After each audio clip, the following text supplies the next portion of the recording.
David, can we start? Can I get your reaction to last week's announcement, the roadmap out for South Australia? I think for most of it, underwhelmed. Look, it's good news for our tourism operators who rely on domestic tourists. They've done it harder than anyone. So it's terrific they're going to be able to get domestic tourism back in our state, especially the CBD accommodation hotels. But for the rest of it, more questions than answers, I think. We're a bit confused why the goalposts got moved, 90% over 12, so we really don't know when that target's going to be hit.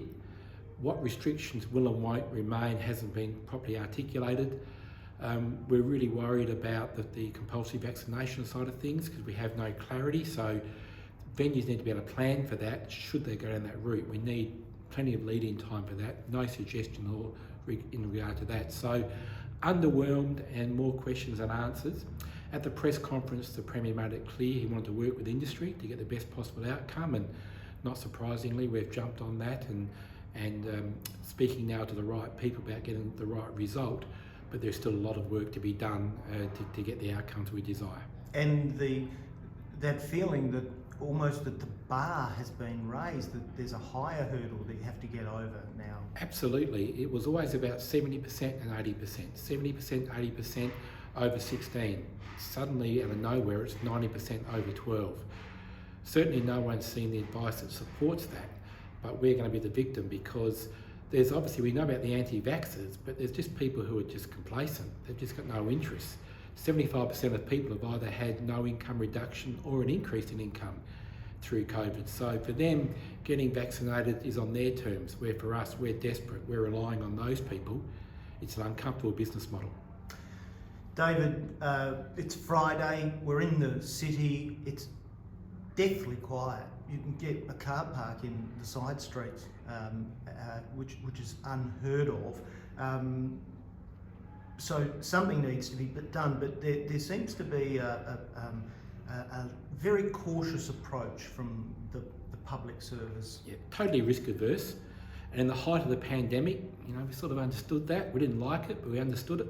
Right now, that ability or interest to take absolutely no risk for some really marginal gains is hurting us. And so for as long as we're a slave to health and so forth, we're in a bit of trouble.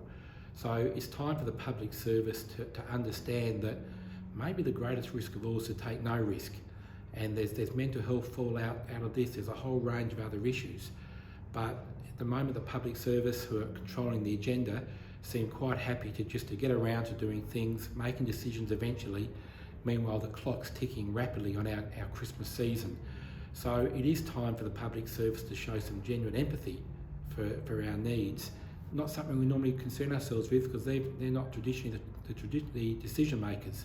Right now, they're totally in control of our destiny, and they seem to be going at a pace that is very uncomfortable for those of us who are taking the business risk, employing staff, and trying to do the right thing by ourselves, our families and our businesses and our employees. At the AHA Awards night, there were many worthy winners, but there were two joint winners of the Hotel of the Year. It was a terrific night. Well done to Lucy and her team. They did put on a fantastic event.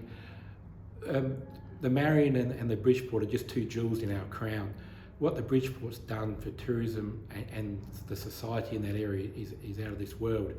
They've employed 150 plus people in an area where youth unemployment was very, very high. Full credit to Ian Tregonning, Graham Hobbs, Darren Steele and Mary Lou Corcoran. They've just done a superb job. And if you haven't seen the venue, make a point of going down. Fantastic accommodation, brilliant dining facilities. It's quite outstanding. The Marion we probably know a bit more about. It's been open a bit longer, but again, trademark Hurley polish on that venue. It's a fantastic addition to entertainment precinct in the southern suburbs, and they're two very worthy winners, as were a whole range of other winners. Sadly, we couldn't do best live music venue for reasons that are reasonably obvious. That needs to change quickly, but terrific night and many deserved winners, and I think we'll do pretty well at the National Awards next year.